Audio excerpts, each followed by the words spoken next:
ஊடகங்கள் நம்மளை தீண்டத்தகாதவங்க மாதிரி பார்க்குறாங்க. ஒரு நல்ல படமே கொடுக்காதவர் எப்படி நல்ல ஆட்சியை கொடுப்பாரு அப்படின்னு விஜயை பற்றியும் காங்கிரஸை பற்றியும் நிறைய விஷயங்களை தன்னோட மனசில் இருக்க ஆதங்கத்தை கொட்டி தீர்த்திருக்காரு நாம் தமிழர் கட்சியோட தலைமை ஒருங்கிணைப்பாளர் சீமான் அவர்கள். அவர் என்னெல்லாம் பேசியிருக்காரு, எதுக்காக இந்த காட்டமான பேச்சு அப்படிங்கிறத பற்றி இந்த பதிவில் நாம் விரிவாக பார்க்க போகிறோம். நாம் தமிழர் கட்சியோட தலைமை ஒருங்கிணைப்பாளர் சீமான் இவர் பேச ஆரம்பிச்சாலே கண்டிப்பா அனல் பறக்கும். அப்படி ஒரு காட்டமா தன் மனசுல இருக்கிறத அப்படி வெளிப்படையாவே பேசிடுவாரு. கண்டிப்பா இந்த கட்சி அந்த கட்சி அப்படின்னு பார்க்காம எல்லா கட்சியினரையுமே வருத்தி எடுப்பாரு. ஸோ இந்த வகையில இப்போ சென்னையில் நடந்த பொதுக்கூட்டத்துல சீமான் அவர்கள் வந்து பேசியிருக்காரு. அப்போதான் நிறைய விஷயங்களை விளாசி எடுத்திருக்காரு. குறிப்பா தமிழக வெற்றி கழகம் ஆட்சியை விளாசி எடுத்திருக்காரு. அது மட்டும் இல்லாம காங்கிரஸ் கட்சியை வச்சு செஞ்சிருக்காரு. அது என்னன்னு பார்த்தீங்க அப்படின்னா, விஜயவர்களை பற்றி என்ன சொல்லியிருக்காரு அப்படின்னு பார்த்தீங்கன்னா, விஜயவர்கள் வந்து கிட்டத்தட்ட 69 படங்கள் நடிச்சிருக்காரு. அவரோட படங்கள்ல எந்த படம் நல்ல படமா இருக்கு அப்படின்ற மாதிரி கேள்வி எழுப்பியிருக்காரு. அதாவது இப்போ எம்ஜிஆர், கமல் இவங்களை எடுத்துக்கிட்டீங்க அப்படின்னா நிறைய படங்கள் நடிச்சிருக்காங்க. சமூக கருத்துடைய சமூக அக்கறையுடைய படங்களை நிறைய நடிச்சு கொடுத்திருக்காங்க. ஆனா விஜயவர்கள் வந்து 69 படங்கள் நடிச்சிருக்காரு. இதுல மக்களுக்கு தேவையான படங்கள் எது, அதாவது சமூக அக்கறை உள்ள படம் எது இருக்கு அப்படின்னு கேட்டா ஒண்ணுமே கிடையாது. இப்படி நல்ல படங்கள் நடிக்காத ஒருத்தர் எப்படி நல்லாட்சியை கொடுக்க முடியும் இப்படின்ற மாதிரி வந்து கேள்வி எழுப்பியிருக்காரு. ஸோ இது மட்டுமே இல்லாம காங்கிரஸ்க்கு கொஞ்சம் கூட வெக்கமே இல்லையா, சூடு சொரணை கிடையாதா, உங்களுக்குலாம் இதே வேலையா அப்படின்ற மாதிரி கேள்வி எழுப்பியிருக்காரு. என்னன்னா திமுக கூட கூட்டணியில் இருந்து 10 சீட்டு வாங்கினீங்க, எம்பி சீட்டு வாங்கினீங்க. இப்போ இனி அந்த கட்சி தோர்த்த உடனேயே நீங்க வந்து தமிழக வெற்றி கழகத்துக்கு போயிட்டீங்க, அங்கேயும் போயிட்டு ஒரு சீட்டு வாங்குறீங்க. இப்படி ஒவ்வொரு கட்சியா போய் நீங்க சீட்டு வாங்குறீங்க.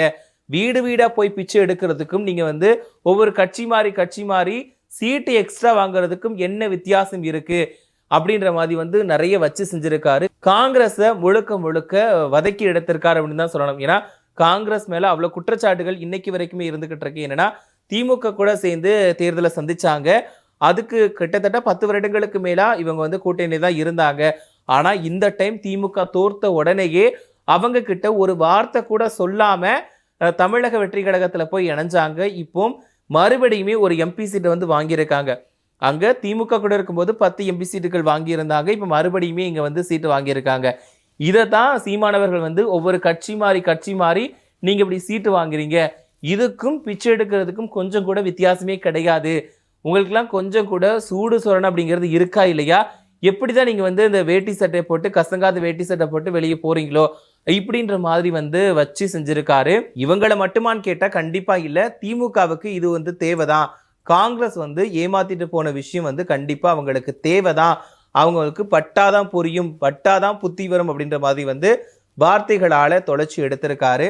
இப்போ முதலமைச்சர்கள் ஆட்சி அமைச்சு, அதாவது முதலமைச்சர் விஜய் அவர்கள் ஆட்சி அமைச்சு கிட்டத்தட்ட 1 மாதங்கள் ஆயிடுச்சு. ஆனா அவர் மேல என்ன குற்றச்சாட்டு இருக்குன்னா, எந்த விதமான நடவடிக்கையுமே எடுக்கல, பொதுவா மக்களுக்காக வீதியில இறங்கி அவர் எதையுமே பண்ணல அப்படின்ற குற்றச்சாட்டு இருந்துகிட்டு தான் இருக்குது.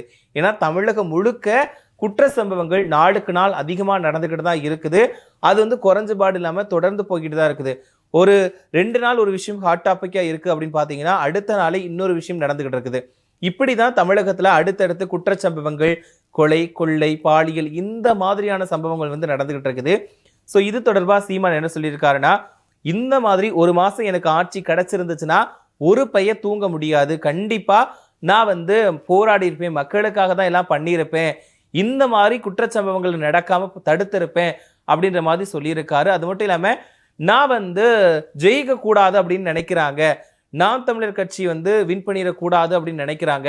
நான் வந்து இப்போ தமிழ் அரசியலை பொறுத்த வரைக்கும், இப்போ தமிழக அரசியலை பொறுத்த வரைக்கும் சின்ன வயசுலேயே கட்சிக்கு ஆரம்பிச்சவன் யாருன்னு கேட்டா நான் வந்து அப்பத்துல இருந்து இப்போ வரைக்குமே போராடிக்கிட்டு தான் இருக்கிறேன். இன்னுமே நான் போராட தான் செய்வேன். என்னோட வெற்றி கிடைக்கிற வரைக்குமே நான் போராடிக்கிட்டு தான் இருப்பேன். நாம் தமிழர் கட்சி வந்து வந்துடக்கூடாது, முன்னேறிடக்கூடாதுன்னு நினைக்கிறாங்க. அவங்க எதுக்காக வின் பண்ணணும் அப்படின்னு நிறைய பேர் சொல்றாங்க. பட் அவங்க நினைக்கிறதுக்காகவே வின் பண்ணணும் அப்படின்னு நினைக்கிறவங்க தான் நாங்க. கண்டிப்பா நான் வந்து போராடிக்கிட்டு தான் இருப்பேன், எதுக்காகவும் துவண்டு போக மாட்டேன். எங்க என்னோட வெற்றி வந்து கொஞ்சம் கேப் விட்டு கிடைக்கலாம், ஆனா கண்டிப்பா வெற்றி அடைஞ்சு தீருவேன். அந்த வெற்றி கிடைக்கிற வரைக்குமே நான் போராடுவேன். வெற்றி வந்து தள்ளி போகலாம், ஆனா கிடைக்காம போகாது. அதை நோக்கி நான் போய்கிட்டு இருப்பேன். என்னோட இலக்கு எதுவோ அதை நோக்கி நான் போய்கிட்டு தான் இருப்பேன் அதை வந்து யாராலையுமே தடுத்து நிறுத்த முடியாது. கண்டிப்பா நாம் தமிழர் கட்சியை வந்து எல்லாருமே தடுத்து நிறுத்தணும்னு நினைக்கிறாங்க. அது மட்டும் முடியவே முடியாது. கண்டிப்பா நான் வந்து மக்களுக்காக வந்திருக்கேன், அதனால வந்து கண்டிப்பா போராடுவேன் அப்படின்ற மாதிரி சொல்லியிருக்காரு. இது மட்டுமே இல்லாம காங்கிரஸ்க்கு தைரியமா நின்னா தனியா நின்று டெபாசிட் வாங்கி காட்டட்டும் அப்படின்ற மாதிரியான கேள்விகளை கேட்டிருக்காரு. நான் வந்து தோத்துட்டேன், 4% வாக்குகள் எடுத்து நாங்க தோத்துட்டோம், ஒத்துக்கிறோம், நாங்க வந்து தோல்வியை தான் சந்திச்சிருக்கோம். ஆனா நீங்க ஜெயிச்சா கூட அந்த 4% ஓட்டுகளை வாங்க முடியாது. நீங்க தனியா நின்னீங்க அப்படின்னா உங்களாலையுமே டெபாசிட் வாங்க முடியாது அப்படின்னு காங்கிரஸ்க்கு சவால் விட்டிருக்காரு. ஸோ இது மட்டும்தானே அப்படின்னு கேட்டீங்கன்னா இது மட்டுமே இல்லை. ஊடகங்கள் நாம் தமிழர் கட்சியை வந்து தீண்ட தகாதவர்களா பார்க்குறாங்க அப்படின்ற குற்றச்சாட்டை முன் வச்சிருக்காரு. ஏற்கனவே பார்த்தீங்க அப்படின்னா நாம் தமிழர் கட்சியோட தலைமை ஒருங்கிணைப்பாளர் சீமான் பேசக்கூடிய ஸ்பீச்சுக்களை வந்து எந்த ஊடகங்களுமே போட மாட்டாங்க இப்படின்ற குற்றச்சாட்டு இருந்துகிட்டு தான் இருக்குது. சொல்லணும் அப்படின்னா நாம் தமிழர் கட்சியோட செயல்பாடுகளை எந்த ஒரு ஊடகமுமே வெளிச்சத்துக்கு கொண்டு வர மாட்டாங்க, இவங்க பண்ணக்கூடிய நல்ல விஷயங்களை வெளிச்சத்துக்கு கொண்டு வர மாட்டாங்க இப்படின்ற குற்றச்சாட்டு இருந்துகிட்டு தான் இருக்குது. ஸோ இந்த நேரத்தில் சீமானவர்கள் வந்து இந்த விஷயத்த பதிவு பண்ணியிருக்காரு. ஊடகங்கள் வந்து எப்போதுமே நாம் தமிழர் கட்சியை தீண்ட தகாதவங்களா பார்க்குறாங்க, எங்களோட செய்திகளை வெளியிடுறதோ மற்ற விஷயங்களை பண்ணவோ மாட்டுறாங்க, பொய்யான விஷயங்களை பரப்புறதுக்கு அவ்வளோ ஆர்வம் காட்டுறாங்க. அதாவது விஜயவர்கள் உட்கார்ந்தார், நடந்தார், அங்க போனார், இங்க போனார் அப்படின்னு போடுறாங்க. ஆனா நாம் தமிழர் கட்சியை மட்டும் அவ்வளோ ஒதுக்குறாங்க. பட் இது எனக்கு பிரச்சனை கிடையாது, நீங்க போட்டா போடுங்க, போடால்ட்டா இருங்க, அது எனக்கு கவலை கிடையாது, நான் பாட்டுக்கு என்னோட வேலையை தொடர்ந்து செஞ்சுக்கிட்டு தான் இருப்பேன் அப்படின்னு அவர் திட்டவட்டமா சொல்லியிருக்காரு. இதுக்கு முன்னாடி பார்த்தீங்க அப்படின்னா அவர் நிறைய விஷயங்கள் நிறைய பேசியிருக்காரு. குறிப்பா விவசாயத்தை முன்னிறுத்தி தான் அவர் வந்து அரசியல் பண்ணிக்கிட்டு இருக்காரு. இவர் நல்ல விஷயங்களா பேசினா கூட மக்கள் அவங்களுக்கு ஆதரவு கொடுத்தாலுமே அந்த ஒரு ஆதரவுகள் ஓட்டுக்களா மாற மாட்டுது அப்படின்ற ஒரு கேள்வியுமே இருந்துக்கிட்டு தான் இருக்குது. இவரோட ஸ்பீச் கேட்கறதுக்கு அவ்வளோ பேருமே ஆவலா காத்துட்டு இருக்காங்க. ஆனா அப்படி இருக்கிறவங்க எதுக்காக ஓட்டு போட மாட்டாங்க, இந்த மாதிரியான கேள்விகளுமே இருக்குது. இப்போ விஜயவர்கள் வந்து கவர்ச்சியினால தான் ஓட்டு வாங்கியிருக்காரு அப்படின்ற குற்றச்சாட்டுமே இருக்குது. இப்போ சீமானவர்களுமே அதே விஷயத்தை தான் சொல்லியிருக்காரு. எஸ், விஜயவர்கள் வந்து கவர்ச்சியினால மட்டும்தான் ஓட்டு வாங்கியிருக்காரு, அவர் வந்து என்ன ஒரு விஷயம் செஞ்சு சமூக அக்கறையில ஈடுபட்டு மக்கள் மத்தியில அந்த மாதிரியான ஒரு மக்கள் மத்தியில நல்ல இடத்தை பிடிச்சி வாக்கு சேகரிச்சாரான்னு கேட்டால் கண்டிப்பா கிடையாது. சினிமா முகம், மக்கள் வந்து அவரோட இருக்கு மேல அவர் மீதான கவர்ச்சியினால தான் ஓட்டு போட்டிருக்காங்க. அவரு எம்ஜிஆர் கமலை மாதிரி எந்த ஒரு சிறந்த படங்களை கொடுத்திருக்காரு? கண்டிப்பா கிடையவே கிடையாது. 69 படங்கள் நடிச்சிருக்காரு, அதுல ஏதாவது சமூக அக்கறை உள்ள படம் இருக்கா அப்படின்ற மாதிரியுமே கேள்விகளை எழுப்பி இருக்காரு. சீமான் அவர்கள் ஸ்பீச்சையும் தாண்டி பாடல் பாடுறதுல ரொம்பவே வல்லவர். ஏன்னா அவரோட ஸ்பீச் பேசுறப்போ வந்து இடையில ஒரு சில பாடல்கள் பாடுவார், அது ட்ரெண்டிங்ல வந்துட்டு இருக்கும். அது தொடர்பாகவும் நம்ம ஒரு வீடியோ பார்த்துருக்கோம். ரீசெண்டாக கூட அந்த ரோசாப்பூ சின்ன ரோசாப்பூ அந்த சாங் வந்து ரொம்பவே ட்ரெண்டிங்கில் வந்துருந்துச்சு. அது தொடர்பாக ஒரு வீடியோவும் போட்டிருந்தோம். ஸோ அவர் வந்து எப்படி ஒரு ஸ்பீச்சுக்கு வந்து ஒரு ஃபாலோவர்ஸ் இருக்கிறாங்களோ அதே மாதிரி சாங் பாடுறதுக்குமே வந்து ஃபாலோவர்ஸ் இருக்கிறாங்க. பட் இந்த டைமில் நடந்த பொதுக்கூட்டத்தில் இந்த மாதிரி விஷயங்களை வந்து பேசியிருக்காரு. மனசில் பட்டதை இப்பவுமே வெளிப்படையாக பேசக்கூடியவர் தான் சீமான் அவர்கள். இந்த டைமுமே வந்து இப்படி தான் பேசியிருக்காரு. காங்கிரஸ், திமுக, அப்புறம் தமிழக வெற்றி கழகம், இவங்க 3 பேரையுமே வந்து வச்சு செஞ்சிருக்காரு அப்படின்னு தான் சொல்லணும். கேள்விகளால் துளைச்சி எடுத்திருக்காரு. நான் கண்டிப்பா எனக்கு ஆட்சி அமைஞ்சதுன்னா நான் மக்களுக்காக மட்டும்தான் இருப்பேன், மற்ற கட்சியினர் மாதிரி கிடையாது. எப்பவுமே வந்து ஒவ்வொரு கட்சியினர் வந்து இந்த கட்சியை குறை சொல்றதும், ஆட்சிக்கு முன்னாடி ஆட்சியில் இல்லாத கட்சியினர் ஆட்சியில் இருக்கக்கூடிய கட்சியினரை வந்து குறை சொல்றதும், ஆட்சியில் இருக்கக்கூடிய கட்சியினர் ஆட்சியில் இல்லாத கட்சியினரை பார்த்து குறை சொல்றதுமா தான் இருக்குது.